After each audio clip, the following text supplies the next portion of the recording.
참고인님과 김웅수 그 두 분 마이크 좀 부탁드립니다. 네. 먼저 우리 방심 위원장님. 예. 작년 9월 8일 취임할 때 가짜뉴스 엄단하겠다 방침 밝히셨죠? 예, 그렇습니다. 그때 말하는 가짜뉴스는 김만배 신앙님 뉴스 맞죠? 뭐 저희 심의 규정을 위반한 허위 조작 콘텐츠를 포함해서 그때 이동관 국기문란 사건이라고 얘기한 것에 대해서 제대로 인지하지 못했다고 얘기했죠 아까.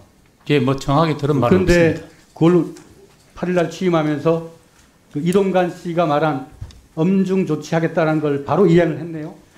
9월 5일 날 이미 안건이 상정됐기 때문에 저희들로서는 심의하지 않을 수 없었습니다. 아니 이동관 위원장은 별개로 그 아까 명품백 관련해서 외부에 우려의 목소리가 전달됐다고 했는데 그 외부가 김건희 여사입니까? 아닙니다. 그럼 누구예요? 저한테 뭐 다양한 경로로 다양한 경로 중에 예, 용산 대통령실이 전현직 있습니까 없습니까? 언론인 사회단체 관계자들이 그러니까 용산 대통령실 관계자가 있어요 없어요? 전혀 없습니다. 전혀 없어요? 예. 자 우리 김흥수 증인. 네. 네. 김대남 씨의 그 세민년에 사주했다는 관련 발언이 사실이 아니라고 말씀하셨죠? 그래서 저는 예. 그 당시에 자, 청문회 때, 네네. 네. 그리고 그때 고발 조치를 왜 안 했냐고 했더니 청문회 때문에 못했다 했죠. 제가 이 상황이 마무리되면은 하겠다고 말씀을 드렸던 걸로 기억하고 있습니다. 마무리가 언제라고 생각하십니까? 그때 저를 다시 또 증인으로 채택하셨기 때문에. 아 예. 네네. 뭐 그 증인 채택하는 기간 동안에 열심히 대비를 하시나 보죠? 그게 아니고요. 봉지욱 참고인님. 네.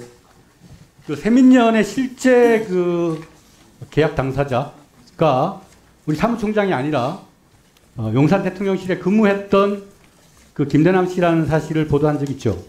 네, 보도했습니다.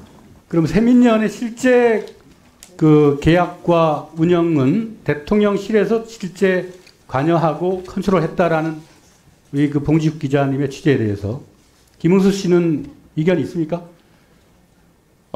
당연히 이견이 있습니다. 우선 한 예를 말씀드리면 제가 그 뉴스타파에서 세민년에 대해서 얼마 전에 그 보도한 걸 제가 봤는데요.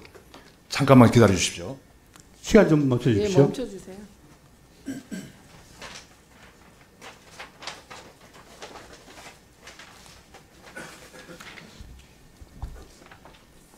우선 세민년의 임대료를 김대남이 대납했다는 기사를 썼습니다. 여기 지금 보이는 것이 세민년이 처음부터 사용했던 그 법인 통장입니다. 주장은 아니라는 거죠. 그래서 여기, 네, 여기 있습니다. 자, 저희들이 네, 월세를 낸 여기 시청하십시오.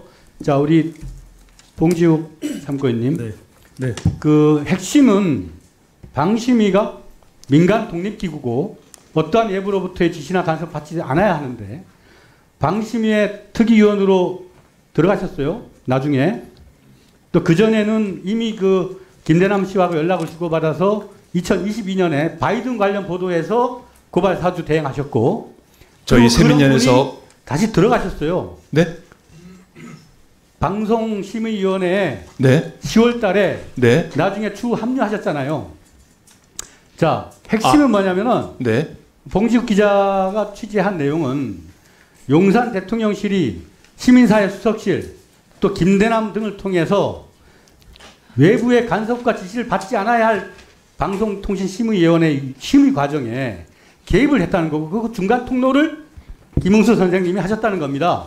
의원님, 제가 말씀드린 건 제가 10월 며칠인가 아까 저한테 말씀하셨는데 그때 제가 방송 언어 자문위원이 된 것이고 민원은 9월에 낸 걸 또 제가 전에 말씀을 드렸던 바 있습니다. 이미 제가 말씀을 다 밝힌 바고 네. 그 전에 이미 민간인 신분일 때도 MBC 보도에 대해서 고발 사주 했지 않습니까? 2022년에. 그 당시에 2022년에 그리고 또 23년 9월에 방통위원장 이동관의 발언과 동시에 1시간 간격으로 했지 않습니까? 고발. 제가 그 민원을 제기한 바 있다고 분명히 말씀을 드렸고요. 자, 네. 그런데 이것이 왜 심각한 문제냐면은 방송심의의 독자성과 독립성을 심대하게 훼손한 외부의 개입이기 때문에 권력의 작동이기 때문에 이건 명백한 불법이고 국정농단이고 국정 개입이에요. 그거를 봉지욱 기자가 추가적으로 그 관련 사실을 한번 말씀해 보실 게 있으면 하십시오. 저희가 그 녹취록을 조작한 게 아니고요. 김대남 전 비서관이 본인 스스로 MBC 그리고 서울의 소리 백은종 대표 내가 한 거야. 녹취록에는 그 백은종 대표에 대해서만 나옵니다. 근데 실제로 저희가 세민연이 무슨 일을 했다나 봤더니 2022년 9월에 MBC 그리고 서울의 소리를 고발한 사실을 내부 관계자로부터 저희가 이중으로 체크를 했고요. 나중에 보니까 좀 의심은 있었지만 나중에 보니까 세민연의 사무실 지금 뭘 갖고 나오신지 모르겠는데 저희가 취재한 거는 세민연의 사무실의 주인입니다. 건물 주인. 이 인터뷰를 통해서 이 사무실의 최초 계약자는 김대남이고 계약자가 김대남이기 때문에 우린 계속해서 김대남한테 돈을 받았어 라고 인터뷰를 한 걸 한 것이고요. 저희가 의심했을 때는 그리고 이 김웅수 사무총장께서는 MBC 고발하고 한 6개월 있다가 지금 보니까 공영 홈쇼핑의 사회이사로 가셨는데 당시에도 굉장히 낙하산 논란이 크게 있었죠. 그리고 나서 작년 9월 4일에 가장 먼저 청부 민원 1번으로 등장을 하신 겁니다. 제가 공영 홈쇼핑의 사회이사로 간 것은 죄송한 말씀입니다만 저의 방송 경력과 그리고 제가 단직 아나운서로만 있던 것이 아니고 전 방송국장까지 지냈던 사람으로서 경영 능력을 인정받은 저는 인사였다고 생각을 하고 있습니다.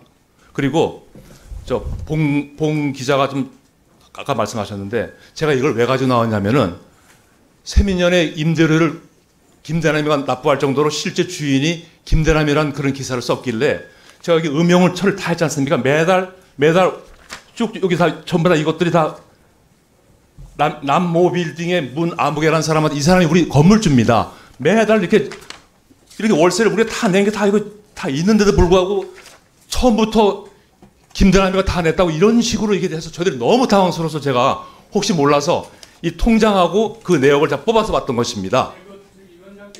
네네네. 근데 그 말씀을 드리면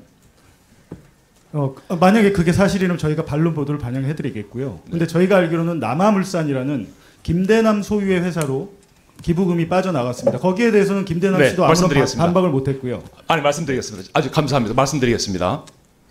우선 사실관계부터 말씀드리면 저는 원래 사무총장으로 영입될 때 회계는 안 합니다. 그리고 올해 3월 1일까지 하던 직원이 사표를 내고 나가서 우리 직원이 아무도 없고 저만 있어서 제가 통장을 인수받았습니다. 그래서 제가 지금 우리 봉 기자가 이야기한 남아물산이라는 얘기에 대해서 제가 답의를 뽑아왔습니다. 뽑아왔는데 3월 13일 날 지난해 이것이 1월 1일부터 12월 31일까지 거래 내역인데요. 3월 13일 날 지금 맞습니다. 이거 말씀드려야 됩니다. 제출해 주시고 핵심은 네.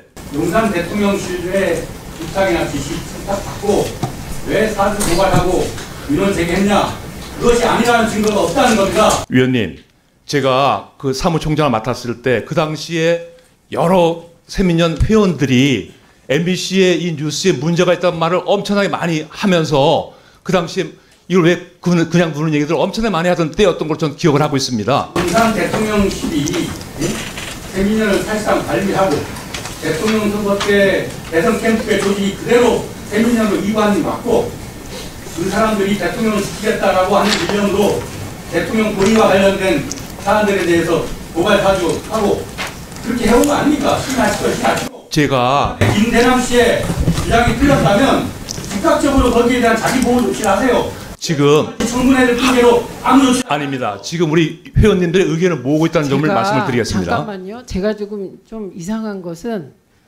지금 김웅수 증인의 말을 계속 듣고 있는데 국민의힘 의원들께서 가만히 계시니 좀 더 들어도 되겠습니까? 네, 그러면 봉지욱 기자에게도 똑같이 기회를 드리겠습니다. 답하시고 잘 듣고 기회 네. 드리겠습니다. 지금 남아물산에 대한 것은 먼저 말씀드리겠습니다. 위원장님. 말씀드려도 되겠습니까? 아까 봉 기자가 그 얘기를 의문을 제기해서 제가 답변을 드려야만 이것이 명쾌해진다고 생각합니다.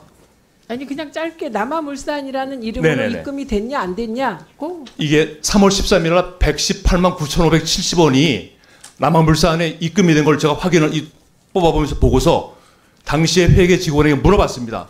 이게 남아물산의 김대남한테 118만 이게 뭐냐고 제가 물었더니 당시에 저희 세민연이 그 신촌에서 모모장에서 여러 명이 모이는 행사를 개최한 적이 있습니다. 그런데 그 당시에 김대남 비서관이 축하한다면서 다과와 음료수를 행사 당일날 보내왔다는 얘기를 제가 들은 거예요. 그래서 이게 우리 경상 과정에서 우리 이런 거 받으면 의심받는다. 찜찜하다고 해서 그 영수증 해갖고 그대로 우리 회계 직원이 보냈다고. 대통령실이 민간 시민단체 행사에 다가가고 기타 선물을 지금 무슨 말? 저는 잘 모르겠습니다. 예, 하여튼 잠시만요. 네네. 저 김우영 의원님 이제 그만하시고요. 저는 확인하는데 일단 이 대답 이 말하자면 같이 답변하는 것은 봉지욱 기자에게 먼저 기회를 주는 게 맞는 거예요. 길게 하셨으니까 지금 저 말에 대하여 봉지욱 기자께서 답변하십시오. 1분 30초 했으니까 네, 1분 30초 저희는 드리세요. 그 김웅수 그리고 사무총장하고 시간 김대남 저 비서관에 저분- 충분히 반론 요청을 했는데 그때는 아무 말씀도 안 하셨는데 남아물산이라는 회사는 김대남의 소유이긴 하지만 이미 사업자 폐지가 된 없어진 회사입니다. 그 회사에 돈을 어떻게 보냅니까? 그건 그건 말이 저는 안 된다고 모르겠습니다. 생각을 저는 그건 하고요. 모르겠고요. 아니 네. 저기 김웅수 네네네, 알겠습니다. 그리고, 증인 네. 기회를 드리겠습니다. 네. 저희가 그 건물주 도곡동 건물주와 3번에 걸쳐서 인터뷰를 했다는 점 말씀드립니다. 가서 물어보시면 계약자가 세민년입니까? 사무실의 계약자가? 그 저에게 네. 증인 상호간은 저는- 아니서 지금 저희가 봤을 때는 그 계약자는 김대남 씨였습니다. 처음부터 끝까지. 네 그러니까 계약자가 세민년이었냐 김대남 씨 증인이었냐 아니면 남아물산이었나만 답해 주십시오. 그 계약서는 제가 보지 못했는데 아마 우리 회계 직원이 언제든지 제가 좀 전화하면 알 겁니다. 그럼 지금 전화해서 확인해 주시겠습니까? 확인해 보겠습니다. 네, 그리고- 그러면 두 분의 이 답변은 여기까지 듣죠. 충분히 양쪽 다 기회를 드렸습니다. 예, 나중에 다른 위원들께서 이어서 질문해 주실 것으로 기대합니다. 들어가셔도 좋습니다.